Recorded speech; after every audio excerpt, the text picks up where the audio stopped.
it's Jasma, and today we're going to make a chiffon cake. A chiffon cake is soft and moist, and it's the perfect base to pretty much anything. It tastes great on its own without any frosting or decoration as well. It comes out perfect pretty much every time, so let's get started.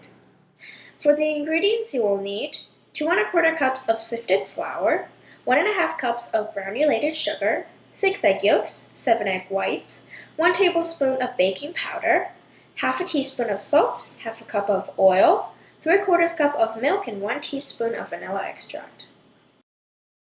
Start off by preheating your oven to 325 degrees Fahrenheit because this cake needs to be baked as soon as it is ready. So here in my stand mixer, I have a paddle attachment. You could also use a hand mixer if you want to, but I suggest you not to do this by hand. I'm going to add in my egg yolks. We're also going to add in the vanilla extract, the milk, and the flavorless oil. We're just going to mix this up.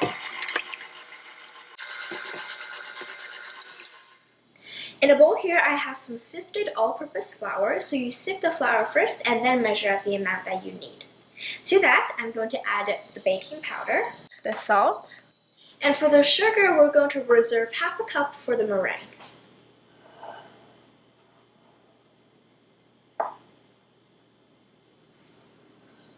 And then pour the rest into the dry ingredients. And then just mix up the dry ingredients. Then pour the dry ingredients into the wet ingredients. And this is why you want to use a mixer here, because there's a large amount of mixing to do. And to make sure that everything is nice and smooth, your hand's going to get very tired. Mix this until there are absolutely no more lumps left.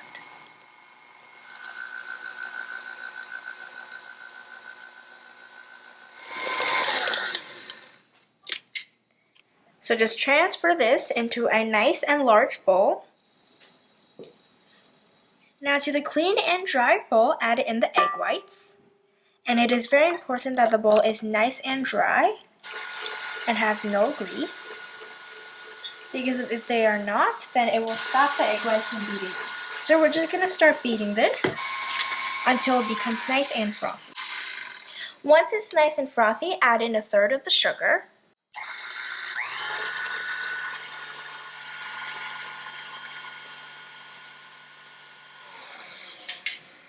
Once the meringue starts to thicken up, add in another 1/3 of the sugar.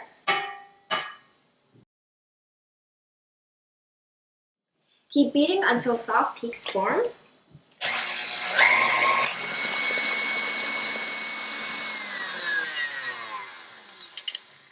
And add in the final stage of sugar.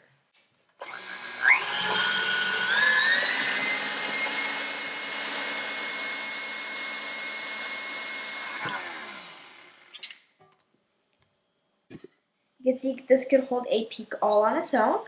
So now we can start folding this into the base. Start out by adding 1/3 of the meringue to the base to lighten it up.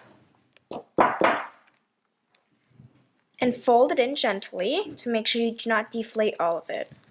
But for the first batch, it doesn't really matter because you're just lightening up the base. Once that is fully mixed in, add in half of the meringue. And I like to add it in small batches so I don't deflate all of it. Just keep folding it in. This is what gives the cake a nice and light, airy texture. So again, you want to make sure you're folding it in, so just go around the bowl, scrape up the bottom, and press down through the middle.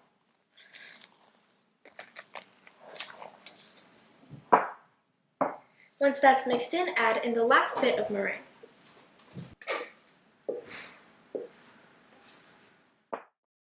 Once everything is one color and you can no longer see streaks of meringue, we could put this into its cake pan. There are 2 types of cake pans when it comes to baking a chiffon cake. Now usually people use a removable bottom cake pan with this up the center, and this is so the cake can climb up the pan, so the cake is nice and airy. And people usually tell you not to use a non-stick pan, but from my experience, using a non-stick pan is perfectly fine. Just make sure you do not grease it or put any parchment paper. You could also use a regular cake pan like this if you don't want a hole in the center of your cake. And again, make sure you do not flour or butter it. And try to use a removable bottom cake pan so the cake comes out nice and easily.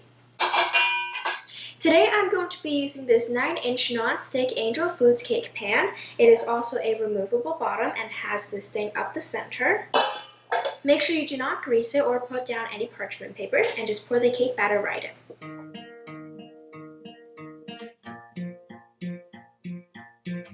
I'm going to bang this on the counter a couple of times to release any big air pockets, and I like to hold down the center so the bottom doesn't fly upwards and the batter leaks down the bottom.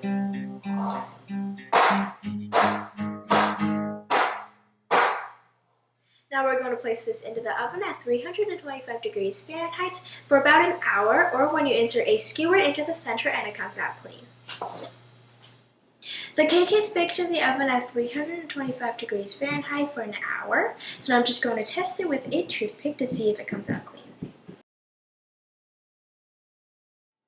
Now just wait for this to cool down completely, and then you can remove it from its pan and just eat it however you like. You could also decorate it with frosting. And when you're cooling it down, you want to flip it over so it doesn't deflate as much. And if you're decorating this cake with frosting, you don't have to worry about the wire racks, the lines on top, because we're going to cut off the top anyways.